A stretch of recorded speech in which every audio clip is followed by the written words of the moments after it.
ఈ దిన వాగ్దానము సామెతల గ్రంథము 14:27.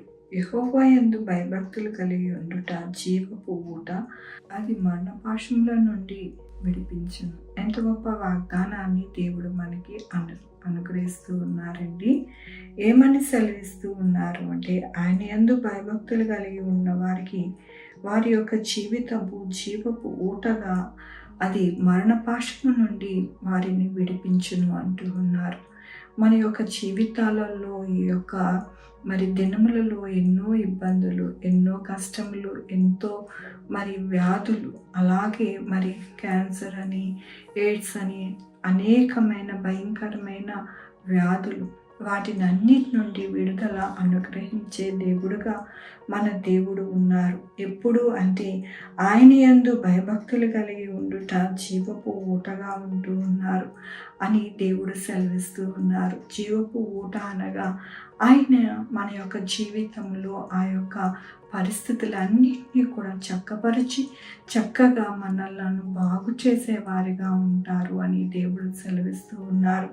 దేవుని యొక్క వాక్యంలోను యెహోవా యందు భయభక్తులు కలిగి ఉండుట బహుధైర్యము పుట్టించును, యథార్థవంతుల ప్రార్థన ఆయనకి ఆనందకరము.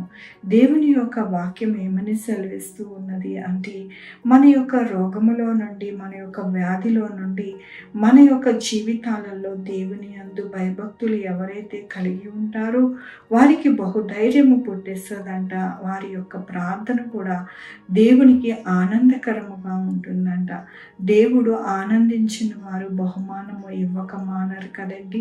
కాబట్టి మన జీవితాలు, ఎలాంటి జీవితాలు, ఎటువంటి అనారోగ్యము, ఎటువంటి వ్యాధితో బాధపడుతూ ఉన్నప్పటికీ కూడా దేవుడు మనకి తోడై ఉన్నారని మనకి ధైర్యము కలిగి మనము ఎల్లప్పుడూ కూడా వాటి నుండి జయించి చక్కటైన ఆరోగ్యవంతమైన జీవితము మనకి దేవుడు అనుగ్రహిస్తాను అంటూ ఉన్నారు. మనమందరము కోరుకునేది, ఆశపడేది మన యొక్క జీవితాలు మారాలి. మన యొక్క జీవితాలలో ఉన్న ఆ యొక్క అనారోగ్యములు అన్నిటినీ కూడా దేవుడు తీసివేయాలి, మరణ భయమును తీసివేయాలి అని మనము కోరుకుంటూ ఉంటాం. దానినే దేవుడు అంటూ ఉన్నారు, నేను మరణపాశము నుండి విడిపించేవాడును నేనే. అలాగే మీ యొక్క జీవితాలని ఎల్లప్పుడూ కూడా తేటగా అనగా చక్కటి అయిన ఆరోగ్యవంతమైన జీవితాలని మీకు అనుగ్రహిస్తాను. కాబట్టి మీరు ధైర్యం కలిగి మీరు ఎల్లప్పుడూ కూడా ప్రార్థనలోను వాక్యములోను నా యందు భయభక్తులు కలిగి ఉంటే కనుక మీ జీవితం ఎల్లప్పుడూ కూడా జీవపు ఊటగానే ఉంటుంది, కానీ మరణపాశముగా ఉండదు అని దేవుడు సెలవిస్తూ ఉన్నారు. దేవుడు ఈ మాటని దేవుడు మనకి అనుగ్రహిస్తూ ఉండగా మనమెందుకు దిగులు పడాలి, మనమెందుకు భయపడాలి, మనమెందుకు ఎంతో అధైర్యపడాలి. కాబట్టి మనము ఎల్లప్పుడూ కూడా ధైర్యంతో ఆయన పాదాలు పట్టుకుంటూ మనము జీవించాలి అని దేవుని యొక్క వాక్యముతో, వాగ్దానముతో దేవుడు మాట్లాడుతూ ఉన్నారు.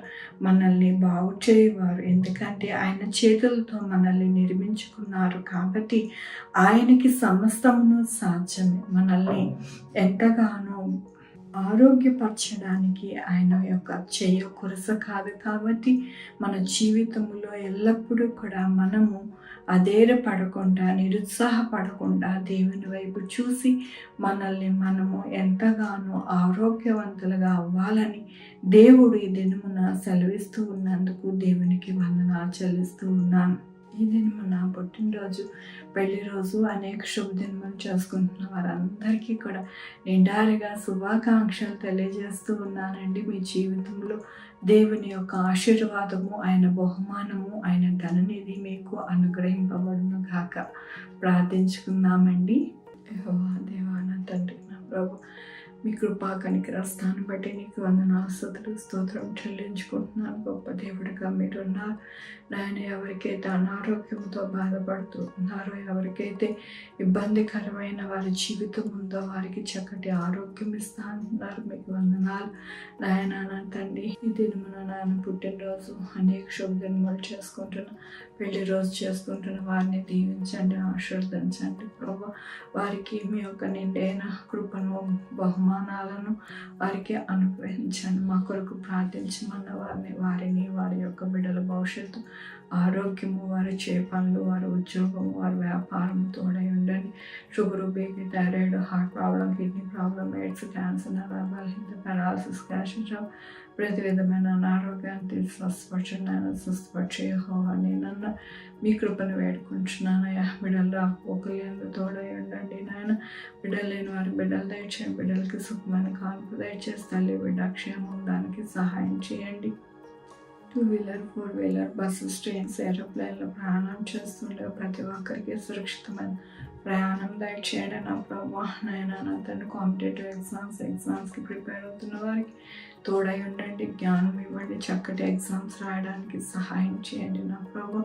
నాయన చంటి బిడ్డలు అనారోగ్యంతో ఉన్నారు, వారిని స్వస్థపరచండి. స్వస్థపరచు యెహోవా నేనన్నారు. ఆర్థికంగా ఎవరైతే ఇబ్బంది పడుతున్నారో వారికి తోడై ఉండండి నాయన. ఎవరికి కూడా ఎటువంటి వ్యాధులు కానీ, కష్టం కానీ, నాయన అప్పుల బాధ కానీ నా ప్రభు ఉండకుండా సహాయం చేయండి నాయన. గొడవలు కానీ నా ప్రభు, కోర్టు కేసులు కానీ, పోలీస్ కేసులు కానీ ఏమీ లేకుండా సహాయం చేయండి నా ప్రభు. ప్రతి ఒక్కరిని సంరక్షించి నడిపించమని కోరుకుంటున్నాను. పాదాల దగ్గర పెడుతూ నా ప్రభు, నా రక్షణ యేసుక్రీస్తు పరిశుద్ధమైన నామమున అడిగి వేడుకుంటున్నాను తండ్రి. ఆమె తండ్రి, కుమార, పరిశుద్ధాత్మ సదాకాలం మనందరికీ తోడై ఉండును గాక.